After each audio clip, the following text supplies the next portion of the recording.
This is Hound's sixth visit to our show, and the Flyers get things going Thursday night. Let's drop the puck with the hockey guy right now, Bill. Let's do it. Can't wait. Let's welcome the Hound, Bob Kelly, back to Philly Pressbox Radio. Hound, welcome. Hey, guys. Thanks very much for having me on. I appreciate that. Well, Bob, great to see you again. As you're well aware, this is the 50th anniversary of the 1973-74 Flyers team, which, of course, won the first of those back-to-back Stanley Cups. We'll talk about that in a bit. But, hey, what do you know about the current Flyers? New management, lots of young players. What should we expect?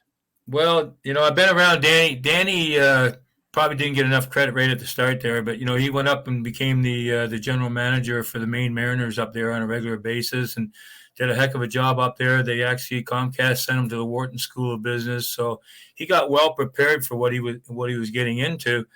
And you got a guy like Jonesy out there. He knows everybody. He's been around for many, many years out here broadcasting and doing. He knows all the coaches. He knows everybody that's out there. He knows whether you shoot right or left when you're going down the ice.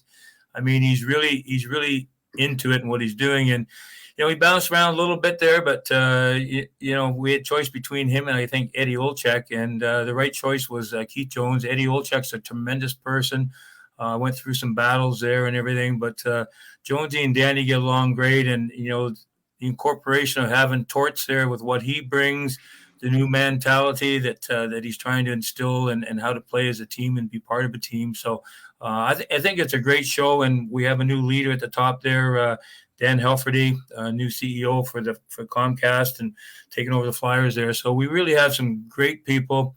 The building's in tremendous shape. All of our buildings around here, the one, obviously the link and where the Phillies are. And it's just, it's a great time to be here in Philly. I see things exploding on the surface. Well, Bob, John Tortorella, known as quite the taskmaster, as a coach, but he's loaded this roster with young energy. Are you excited about that? And do you feel it in the building and feel it around the practice facilities?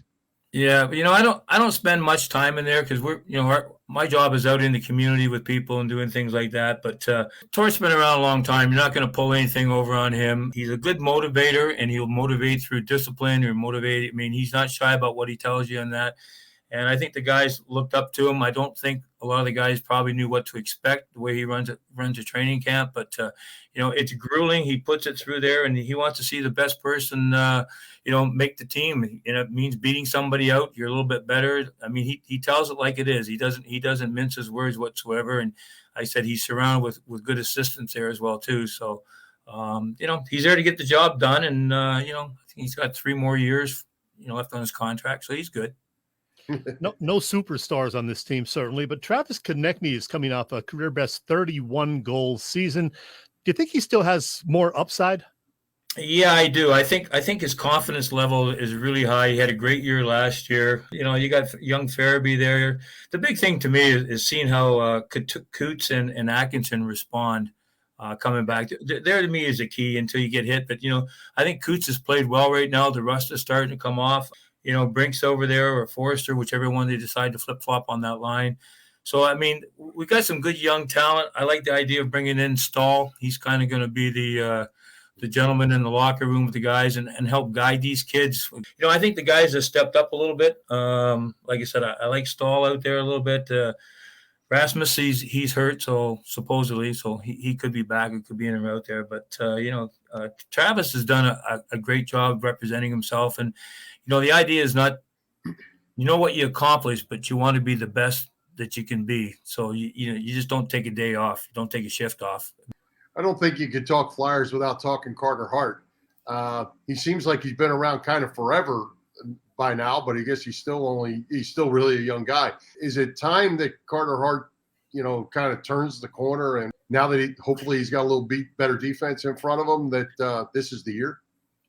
Well, I think that was the whole thing with him is his confidence got shattered there a little bit. You hit some defensive laps in front of him, so all the goals weren't his problem. But you hold yourself to a higher standard, and he's got 2 guys pushing him. There's competition out there, and we have some more people in the system there.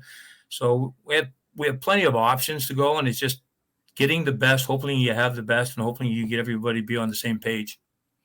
Hey, you mentioned Sean Couturier being back. I think he's still just 30 years old. So other than the injury, he's still kind of in his prime.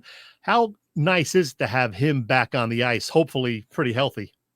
Yeah, well, Stahl's 36, so he's a little bit older, but Coots is a good kid. I ran into him in the hallway there prior to the end of the season there, and he's focusing. He's worked out hard.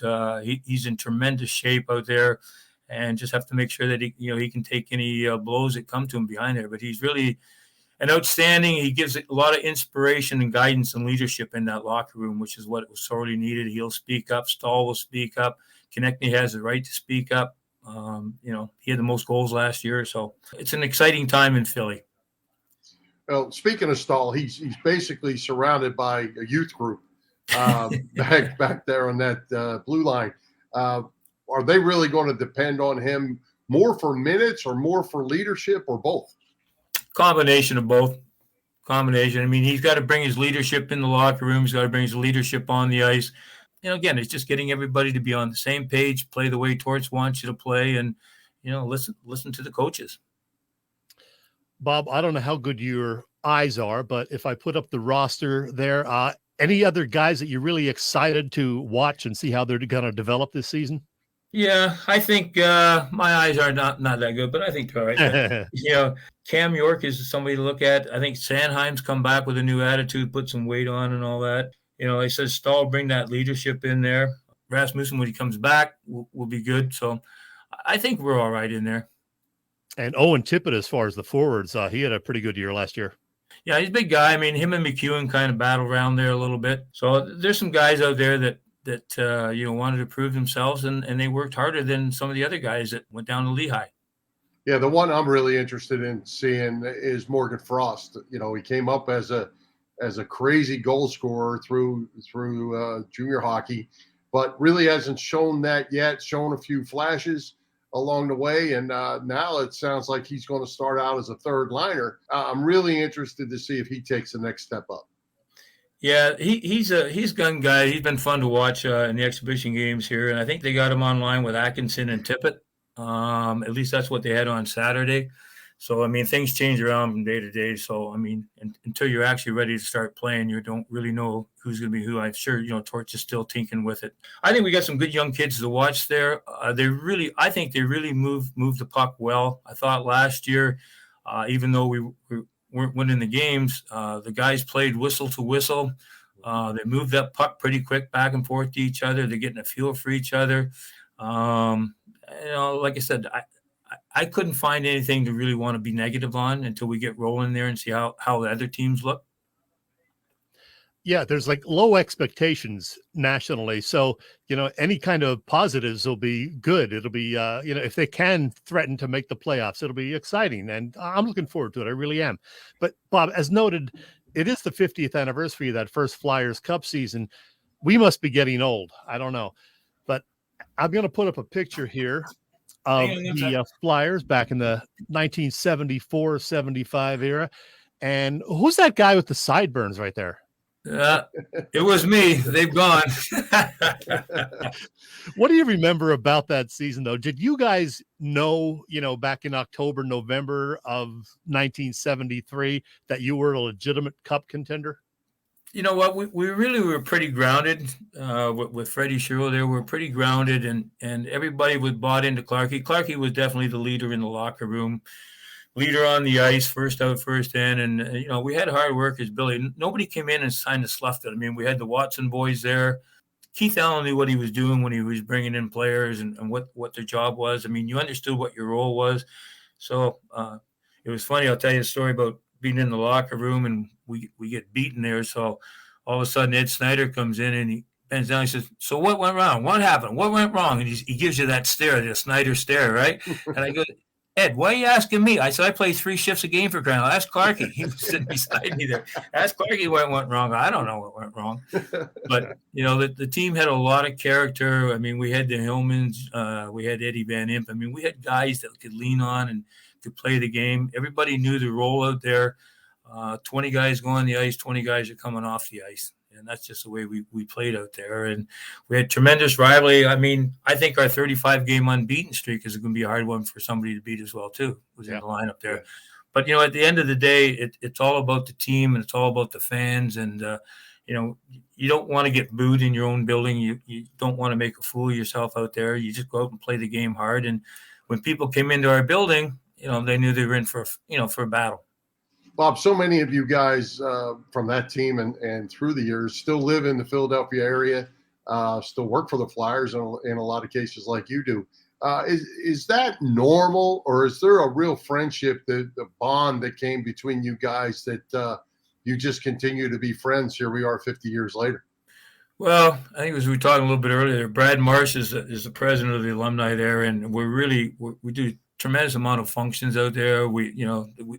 Brad started Philadelphia Warriors. We're now 4 teams strong. They just came back from Denver the other day, and you know, it's a thing where you know, everybody has an idea of working for a job or whatever. I was in private business for a while after I retired, so I had my own businesses and stuff like that, which was good. And this just gave me a chance to get back. I got a call from Mr. Snyder one day, and he says, "Hey, I want to see you in the building." So I went and met him, and then a guy named Dave Koski was there as well too, and he actually is the one who hired me. And he said World Be Free was out on the court as well. So he goes, I want to create a position for the Flyers like World Be Free is for the Sixers. So that's when I got to meet World out there, and a super guy he is. And it just kind of all came together, and I'm not quite ready to shut down yet, but I'm getting pretty close. I'm up there at 73 years old, so it's getting there. But you still go around. We do the Learn to Play. We still do all the golf outings. Our alumni guys, Brad keeps everybody in tune with everybody. They get updated letters of what's going on with us, where we're at. If you went on to flyersalumni.net, you would see everything that that we do out there. One of the biggest projects we have is Every Child Deserves a Bike. We've given away 30 bikes. They get made in Winnipeg. There's a little history there, and they all run between $5,000 and $8,000. They're specialty bikes for the kids, so you know, they may not have complete control of a lot of parts of their body, and this way they can use their hands if they can't use their legs. And it's really cool when you see the kids. We always have them out at our golf outings. We give them a bike. They don't know what to get, and then they just ride down the middle and, you know, of everybody at the golf outing. So it's pretty cool when you do stuff like that and you can walk away and you can feel good. Yeah, the Flyers are just terrific with all that charity stuff.